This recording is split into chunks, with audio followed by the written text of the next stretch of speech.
explorers. So, now that we've finished that, it's time to start on our next project. What's our next project, you ask? This is our next project. This is a Fine Molds Millennium Falcon that I started probably 2 or 3 years ago. And I had started lighting it. I was going to do all the landing lights, the headlights, the engines, and the cockpit, or at least most of the cockpit. And then I got pulled away on other things. But it's mostly assembled. I didn't get it all assembled, but it's mostly assembled. This thing has 900 parts. It's insane. It's still being sold as the Revell Master Series. So you can still buy this.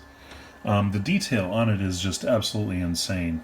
Every single greebly you see there is a part. So it took me ages to put this thing together.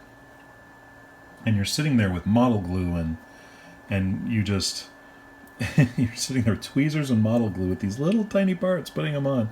It's really insane, but as you can see, the detail on it is really, really nice. It's really worth the time I've put into it so far.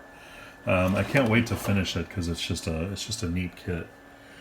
Here's the cockpit part of it that I've gotten done so far. I painted all the characters up and put them in. You can see them in there. And lit the back wall as well as the kind of surround that's in there. It's kind of neat how that works. I didn't light the console because it's a photo etch part, and when I stuck light behind it, it bled all over the place. So I'm like, well, I don't really need to light that, I don't think. So I'm going to leave that alone. It still looks cool though. These over here, these have been sitting. You've probably seen them in the background of my refit build. These parts here are bits that go on the Fine Molds Falcon, so, you know, these kind of go along the sides here, you know, to greeble it up and whatnot. But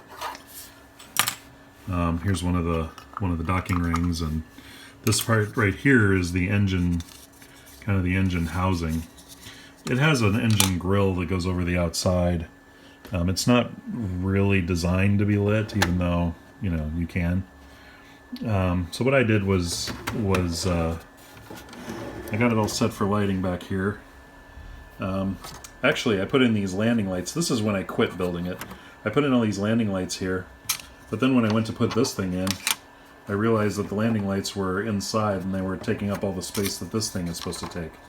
And I went, and by that time I wanted to do something else anyway, so I put it down. So these lights have to come out, and I need to put SMDs in so that this part will fit in there. Then I'll put some blue and white LED tape inside of this for the engines. I'd also like to maybe put a potentiometer on it so I can dial back the engine brightness or something of that nature, just to make it so that I don't have to have it full blast, because I'd like to have it landed. I actually put the landing gear on it.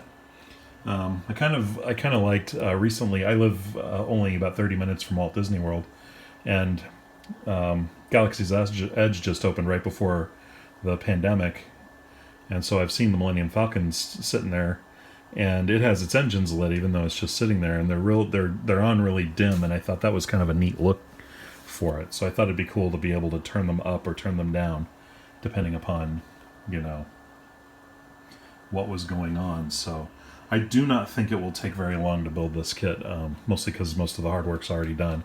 We're just going to finish lighting it, and then once that's done, finish assembling, paint, and weather it. The weathering on this is a lot of fun. I actually have done 2 Millennium Falcons so far, and I just use oil paints. If you look up the channel Fictin Fu, he's got a really great guide to weathering the Millennium Falcon and making it look really great. So this is a neat kit, though. It's really cool. If you can find one of the original Fine Molds ones, that's really, really neat. There's the little ramp coming down. And you put some lights around it, too, and stuff. I also need to get some... I've got a stack of red SMDs that's all ready for this kit to go around, to go in with the landing lights. So, but yeah, it's just really, really cool. So even the bottom of this thing is really, really detailed. It's just really crazy how much detail is in there. Look at all my landing lights. Pretty neat, huh? Yeah. It lights up really nicely. I think they may actually be a little out of scale. I might resistor them a little bit, dial them back so they're not so bright. But so this is going to serve as my entry, or my introduction to this build series, and I'm going to see if I have any photos and kind of include a little slideshow at the end just to show building it and how that went. So it's pretty neato. I like it. So I hope you guys will follow along with this one, and I hope you guys like it. It's I think it's going to be neat. Plus, I haven't built a lot of non Star Trek kits, so I've got a few Star Wars kits that I've built, but nothing big like this. So this ought to be pretty fun. By the way, for anyone who wants to know, it's 1/72 scale, so it's about 18 inches long. It's a little bit smaller than my Millennium Falcon cutaway. Just a little bit, so I kind of wish they had I'd love to get the D'Agostini, which is 32 inches long, but it's a little too rich for my blood right now, so it'll have to wait. So in the meantime, we'll do this one.